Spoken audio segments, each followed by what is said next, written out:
E ainda falando sobre crianças, quero convidar mais uma pessoa a participar dessa nossa conversa aqui. A forma de criar os filhos, a educação escolar, né, tem se transformado muito nas últimas gerações. E hoje em dia as crianças e os adolescentes têm uma participação mais ativa nos processos de aprendizagem e isso é muito positivo se a gente for analisar, né? Estimular a autonomia e o senso crítico desde cedo ajuda a criança a assumir um papel de protagonismo na própria vida. Sobre esse assunto, quem vai conversar comigo é a psicóloga Ana Clara Mamed, já é nossa parceira aqui, já participou várias vezes com a gente. Tudo bem, doutora? Bom dia. Bom dia, Wilker. Muito prazer estar aqui mais uma vez, né? É sempre muito bacana a participação nos programas. E aí nós temos um tema bastante interessante, né, para a gente desenvolver hoje. Pois é, essa questão da aprendizagem, o processo educacional, tudo isso está envolvido, né? Como que a gente pode pensar sobre isso? Criar esse senso de protagonismo, ou criar na criança essa responsabilidade pela própria vida. O que é isso? Explica pra gente. Bom, desde cedo, né, a gente consegue trabalhar a autonomia nas crianças, até porque desde a infância, eu acho que na infância é o processo que a criança mais absorve, né, assim, ela se desenvolve, ela aprende o que ela consegue fazer as coisas, ela vai caminhando e descobrindo o que ela consegue sozinha, né? Então é uma fase onde a gente consegue passar várias orientações para preparar aquela criança para uma vida, né, adulta. Desenvolver autonomia nesse processo é muito bom, né? Mas os pais também, né, os cuidadores precisam ter um certo equilíbrio para também não pular certas etapas, né? Mas desenvolver nessa parte e principalmente respeitando, né, os limites da criança, a personalidade da criança, isso também é algo muito importante. Tá, eu estou aqui conversando com o professor Roberto sobre o uso das tecnologias na sala de aula. Qual que é a sua avaliação com relação a isso? Como que isso pode impactar as crianças, especialmente aqueles menores ali que já têm acesso ao celular, já têm acesso ao tablet, ao computador, isso o tempo todo, inclusive em sala de aula hoje em dia? Bom, ele falou uma coisa que eu concordei a respeito da conscientização. Não adianta nós querermos falar, né, assim, que meu filho, minha filha ou a criança, né, vou proibir o acesso às tecnologias, porque hoje, basicamente, as crianças, infelizmente, nascem com um aparelho na mão, né? Infelizmente, assim, eu digo infelizmente porque isso custa, né? Isso tem aí isso prejudica, né? Uma certa área, até mesmo no cognitivo. Mas, visto da nossa realidade, né? Que, como você mesmo, Wilker, disse, né? E também concordo, nós temos uma ferramenta.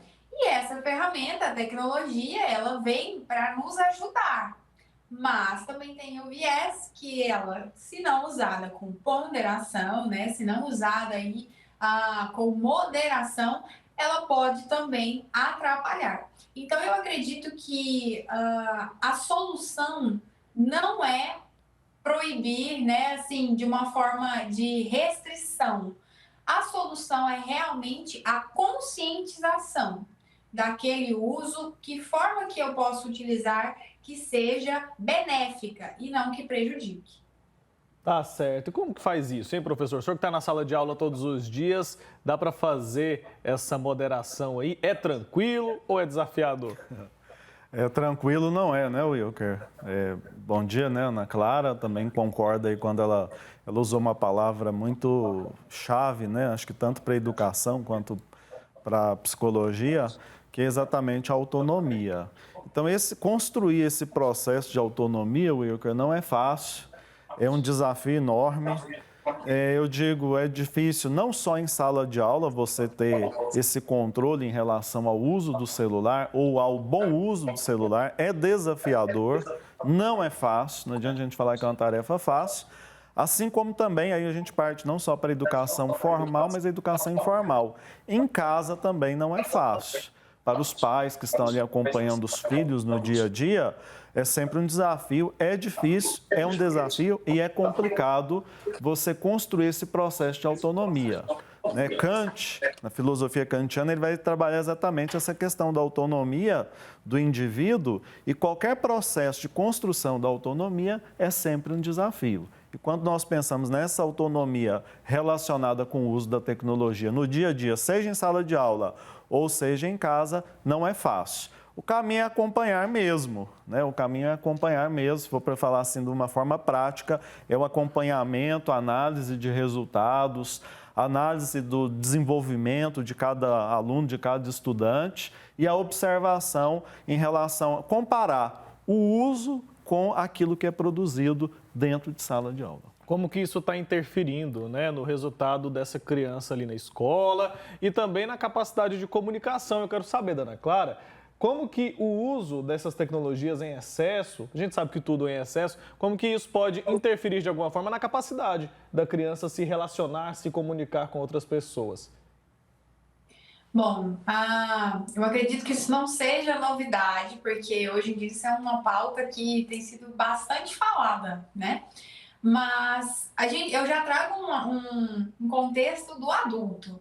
Quantas vezes nós estamos aí em uma roda de amigos ou na roda de família e nós deixamos de participar daquele momento porque nós estamos com um aparelho, nós estamos rodando ali, rolando o feed, né, e prestando atenção naquilo que está nos chamando a atenção. Então, se conosco, né, somos adultos, isso acontece para a criança que tem ali a mente da criança, ela ainda não tem tanta informação quanto a do adulto. Ela ainda não desenvolveu todas as áreas, né, como o adulto. Então, ela é meio que privada ainda de certos conhecimentos. Então, qualquer coisinha, qualquer estímulo visual, musiquinha, né, tudo que tem ali nos jogos, num aparelho, né, numa tela, tudo que ela é exposta ali, o criador daquilo ali, ele já fez com uma intenção, chamar a atenção, prender a atenção. Então, a criança, quando ela tem acesso a isso, ela só quer ficar naquilo. A maioria das crianças, é raro você ver uma criança que, se ela tem a exposição à tela, se ela tem um certo costume a ficar entretida ali na tela, né, no jogo ou no que seja, na atividade que seja, pode ter certeza que a maioria das crianças vai preferir ficar no celular, ficar ali no tablet, do que fazer outra atividade. E aí está o problema, porque a gente começa a falar sobre vícios, sobre dependência, e isso é muito perigoso, porque se já começa tão cedo, como não vai se tornar, né, isso na adolescência, isso na juventude, isso é preocupante, né? Então, por isso que tem que haver a conscientização, para que essa criança saiba o momento de brincar ou até mesmo de utilizar para atividades escolares, né? Mas que ela também entenda o valor e a necessidade dela se desprender dessa tecnologia, dessa ferramenta, né? E ir para a vida real, porque isso atrapalha, nesse sentido, atrapalha sim a convivência no real, né? Os relacionamentos, a própria brincadeira da criança, né? Certo. Infelizmente, se a ferramenta for utilizada de forma errada, tem essa interferência. Agora, de forma prática, para quem está em casa nos acompanhando, tem uma criança em casa, eu quero entender o seguinte: como desenvolver esse senso crítico? Primeiro, a conscientização que você mencionou tem que começar nos adultos e isso ser passado para a criança. Essa conscientização é possível de ser entendida pela criança ou, pelo menos no início, tem que ser algo mais imposto? Tipo assim, não vai pegar o celular agora, vai mexer no celular só 1 hora por dia. Como que o pai, na prática e na lida do dia a dia, pode estabelecer esse limite? Olha, eu acredito que as coisas precisam ser feitas em equilíbrio, né? É claro que precisa ser imposto um certo limite, sim, mas a forma que é imposto esse limite. Não adianta, a gente sabe, por exemplo, algo clássico, né? A gente fala para a criança assim, não põe o dedo na tomada. Não dá segundos, ela já está com o dedinho na tomada, porque o não, ele é muito atrativo. Então, quanto mais, dependendo da forma que o pai falar, não vai pegar, você não vai usar, a forma que é estabelecido o não, isso pode piorar o processo. Então, sim, precisamos colocar ali uma rotina. Criança precisa de rotina, né? Então, dentro da rotina, Tá se certo. existir um momento em que a criança precisa dessa